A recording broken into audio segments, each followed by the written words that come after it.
Hi friends, welcome to my channel Telugu wall.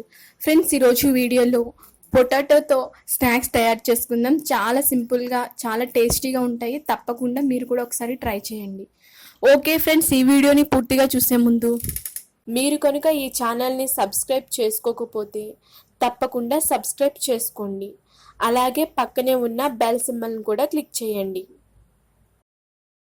ముందుగా మనకు కావాల్సినవి బంగాళదుంపలు. చిన్నగా ఉంటే కనుక ఇలా 2 తీసుకోండి, లేదు పెద్దగా ఉంటే కనుక 1 తీసుకుంటే సరిపోతుంది. ఉడకబెట్టుకోవడానికి వీలుగా ఇలా ఈ విధంగా కట్ చేసుకోండి. కట్ చేసుకున్నా పర్లేదు, కట్ చేసుకోకపోయినా పర్లేదు. ఇలా కట్ చేసుకున్న తర్వాత ఒక దాంట్లోకి తీసుకోవాలి. తర్వాత వీటి బంగాళదుంపలు మునిగేంత వరకు వాటర్ పోసుకోండి. ఇలా వాటర్ తీసుకున్న తర్వాత స్టవ్ మీద ఒక 5 to 10 minutes బాగా ఉడికించుకోవాలి. చూసారు కదా, ఇలా బాగా ఉడికిన తర్వాత వీటిని ఒక ప్లేట్లోకి తీసుకొని పైన ఉన్న తొక్కను తీసేయండి. ఈ విధంగా అన్నిటికీ పైన ఉన్న తొక్కను తీసేయాలి. చూసారు కదా, ఇలా తీసిన తర్వాత వీటిని మెత్తగా చేసుకోవాలి. మీరు గట్టిని యూజ్ చేసైనా చేయొచ్చు, లేదు అంటే కనుక చేతితో అయినా సరే చేసుకోవచ్చు. చూసారు కదా, ఈ విధంగా మెత్తగా చేసుకోండి.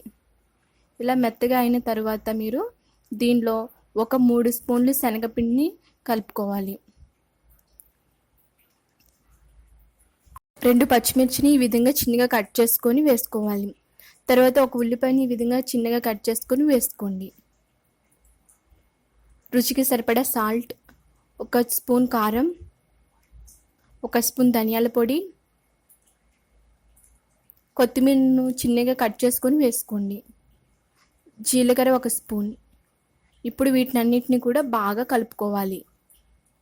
వీటన్నిటిని కూడా బాగా కలిసేలాగా బాగా కలుపుకోండి. ఈ స్నాక్స్ చాలా టేస్టీగా ఉంటాయి. తప్పకుండా ట్రై చేయండి. ఒక 10 to 15 minutesలోనే మనం ఈ స్నాక్స్ని తయారు చేసుకోవచ్చు. చూసారు కదా, ఈ విధంగా బాగా కలుపుకోవాలి. ఇలా కలుపుకున్న తర్వాత మీరు ఆయిల్ని చేతికి రాసుకున్న తర్వాత ఈ విధంగా కొంచెం తీసుకున్న తర్వాత ఈ విధంగా ఫింగర్స్ దగ్గర ఈ విధంగా అంటే కనుక ఇలా మనకి తయారవుతాయి. తర్వాత ఇలా అయినా చేసుకోవచ్చు, లేదు అంటే కనుక ప్లేట్లో వేసినా సరే ఈ విధంగా తయారు చేసుకోవచ్చు. చూసారు కదా, ఈ విధంగానే మిగిలిన పిండి మొత్తాన్ని కూడా తయారు చేసుకోండి.